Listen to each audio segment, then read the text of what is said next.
So, willkommen wieder zurück und nein, heute geht es nicht um den armen Spielmann von Franz Grillparzer, weil das ist nur meine Ablage, wenn ich mit Warhammer bastle, wie man hier auf dem Tisch gerade sieht, sondern um mein neuestes Bastelprojekt, das man hier ein bisschen im Eck sieht. Genau, ich bin Colin von Weltenspiel und heute stelle ich euch meinen Stalker of Olympia oder meinen Knight Gerastus Castigator vor, den ich gerade am Bauen bin. Hier ist das Modell, das ich gerade versuche zu konverten. Und ich stelle euch einfach mal ganz kurz vor, was ich da so gemacht habe und wie dieser Knight ohne ein einziges Forge World Teil bisher entstanden ist. Genau. Zuerst einmal im Vergleich. Hier haben wir den Chaos Knight, den normalen, und das Problem, das sich zu Beginn gestellt hat, war, wie kann ich den Knight größer machen als den Chaos Knight und ja, damit er sein typisches Gerastus aussehen bekommt. Genau, ich stelle euch jetzt mal den Gerastus Knight so im Detail vor, was ich da gemacht habe. Und dann werdet ihr sehen, wie er bemalt dann aussieht. So, wenn wir mit den Beinen beginnen, sehen wir, dass das nicht die klassischen Knight-Beine sind, sondern ähnliche Beine wie die des Chaos-Ritters. Die sind tatsächlich nicht von GB. Und das ist auch das einzige, das nicht von GB ist, das ich hier an diesem Knight gerade brauche. Ihr könnt natürlich auch die klassischen Chaosbeine nehmen, weil die eine ähnliche Form haben. Die sind aber auf jeden Fall etwas größer. Ich werde, wenn ich den Link finde, weil die Beine sind von Billy, die hat er mal gekauft und brauchte sie nicht mehr. Aber wenn ich den Link finde, werde ich die mal in die Beschreibung packen, damit auch ihr wisst, woher die Beine sind. Aber ja, der Gerastus Knight hat ja auch diese sogenannten Chicken Legs und die passen auch ziemlich gut, weil sie etwas größer sind als die GB-Beine. Und was ich hier gemacht habe, ist eigentlich ganz normal. Die Panzerung ist klassische. Dann für die Füße habe ich hier diese armiger Schulterplatten genommen. Auf beiden Seiten. Sieht momentan noch etwas sketchy aus, aber ich bin gespannt, wie es aussieht, wenn es dann bemalt ist. Und liegt vor allem daran, dass ich die klassischen Beinplatten, die habe ich schon irgendwo anders verbaut, werdet ihr gleich sehen. Dann oben bei den Gelenken haben wir hier diese Stacheln, die in Rhino oder in den meisten Chaos-Fahrzeugen vorhanden sind. Auf der anderen Seite natürlich auch. Und dann seht ihr auch hier schon in der Mitte, hier wurden die Beinplatten verbaut, um dieses Stück zu bauen, das den Knight etwas größer macht. Ja, dann gehen wir gleich hoch. Der Kopf ist auch ein klassischer Chaos Knight Kopf, dann dieser Heiligen Schein ist auch wieder vom Rhino. Dann die Platte, die wird noch etwas bemalt, da muss ich noch etwas wegkratzen, darum sieht die gerade nicht sehr schön aus. Oben, wenn der Knight scharf stellen will, haben wir nicht dieses Geländer, da das klassisch ist, sondern haben wir diese Stacheln und die sind tatsächlich von den Terminatoren, diese Schulterplatten, was sind das? Ja, diese kleine Stacheln auf den Schultern habe ich einfach die Stacheln abgeschnitten und dann oben beim Knight dran getan. Dann stell scharf. Dann haben wir hier noch ein Chaos-Symbol, das ist ebenfalls aus dem Rhino-Set und hier noch etwas Munition, das einfach hier so dran hängt. Das ist aus dem Chaos Space Marine Set für den Raketenwerfer. Die Schulterplatten habe ich, damit sie etwas spitzer sind, umgedreht. Da bin ich auch gespannt, wie das bemalt aussieht, weil momentan immer noch etwas sketchy aussieht, weil man es halt vom normalen Knight kennt und man weiß, wie es aussehen müsste. Genau. Dann der Heavy Stubber habe ich durch den Melter ersetzt und einfach so einen Drachenkopf aus dem Rhino-Set dran geklebt. Ja, so sieht der Melter aus, wenn man ihn rausnimmt. Eigentlich ganz simpel und ich finde, es sieht ziemlich gut aus im Knight. im Vergleich zum Heavy Stubber, der ja etwas unpassend ist für den Kerastus. Falls ich ihn doch als normalen Knight spielen möchte, kann ich den Heavy Stubber natürlich immer noch rein tun. Das ist nämlich toll an dem Knight Set, dass da so viel austauschbar ist.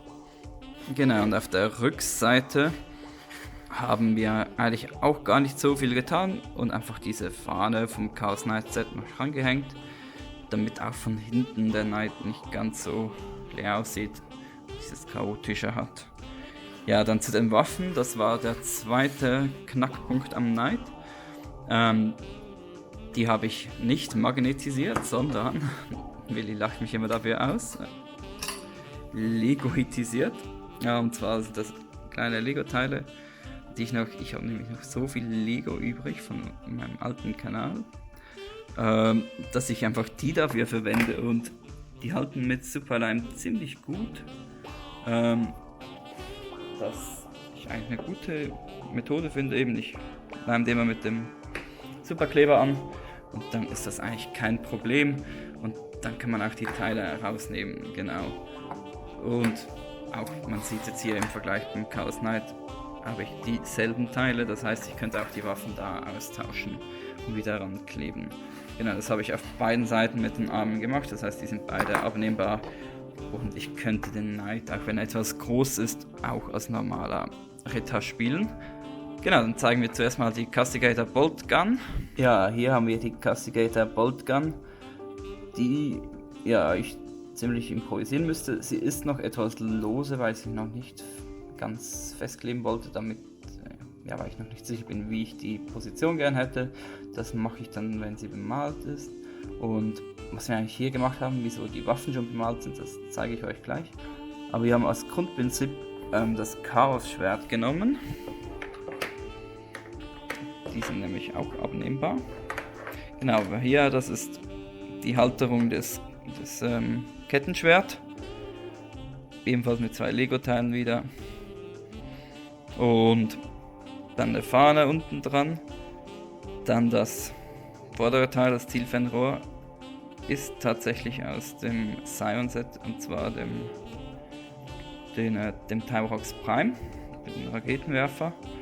Und sonst haben wir gar nicht mehr viel gemacht. Hier noch eine Kette und so. Und für die beiden Waffen haben wir die Hades Maschinenkanonen aus dem Forge Fiend Set genommen. Genau, das Schwert war ebenfalls eine Herausforderung und dafür habe ich ziemlich viele Bits rausgesucht und ich zeige euch jetzt ebenfalls mal kurz, was ich da getan habe. Als Grundprinzip habe ich da die Faust verwendet aus dem Ritter-Set und das zweitwichtigste Teil war das Schwert. Das ist im Set von Magnus dabei. Wenn man nicht die Glaive oder den Speer nehmen will, hat es noch ein Schwert. Und das hat sich ziemlich gut geeignet, weil es zum einen dieses Chaotische hat, zum anderen einfach gut aussieht. Dann habe ich das Ganze hier noch etwas mit Platten und so verdeckt. Hier kommt noch ein Tentakel raus, damit es schön chaotisch aussieht. Und hier haben wir noch einen kleinen Flammenwerfer, der das Schwert entzündet. Aber ich muss schauen, wie das aussieht, wenn es dann wirklich bemalt ist. Das Ganze ist natürlich auch wieder mit einem Legostein präpariert, damit man das Ganze zusammenbauen kann. Ja, und jetzt werde ich mal sehen, wie das Ganze schlussendlich aussieht, wenn ich das bemalt habe.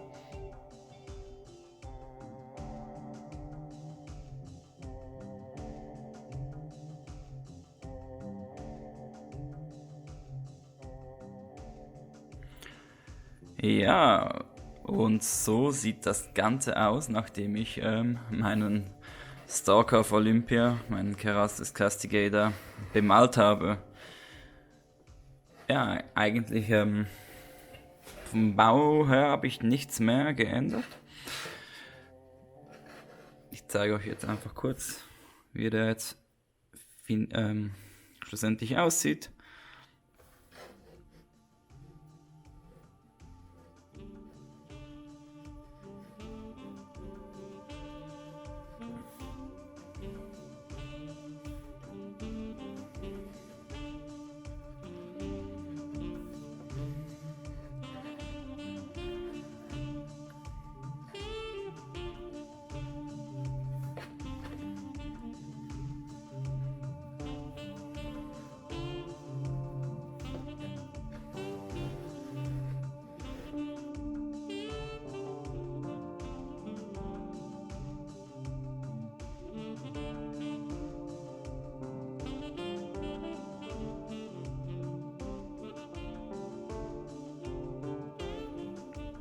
Genau, das war mein Knight Castigator.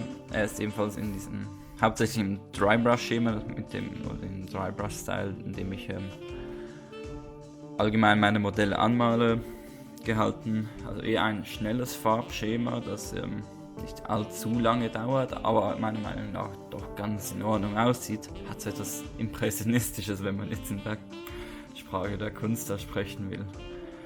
Genau, aber natürlich wäre da noch viel machbar gewesen. Ich finde auch immer bei den Knights sehen die Stickers ganz gut aus. Also man kann da so viel noch rausholen mit Stickers. Bin da immer ganz selbst überrascht, wenn ich jetzt irgendwelche Stickers, zum Beispiel hier bei den Beinen oder ja, von das Weiß auf dem Rot. Was haben wir hier? Die Schrift auf der Fahne, dass man da alles rausholen kann. Ja, und ich bin sehr zufrieden, wie sich der gute Castigator schlussendlich auch schlägt im Spiel. Ja, das seht ihr, wenn ihr hier oben, genau da, draufklickt. Da seht ihr den Castigator am Turnier in Bern, 1000 Punkte. Ja, mal sehen, wie das kommt. Ich bin sehr gespannt, ich freue mich drauf, den Castigator zu spielen. Genau, und wir sehen uns dann hoffentlich bald wieder beim nächsten Video. Bleibt dran, lasst euch ein Like da, wenn ihr Fragen habt, stellt sie einfach und bis bald. Ciao!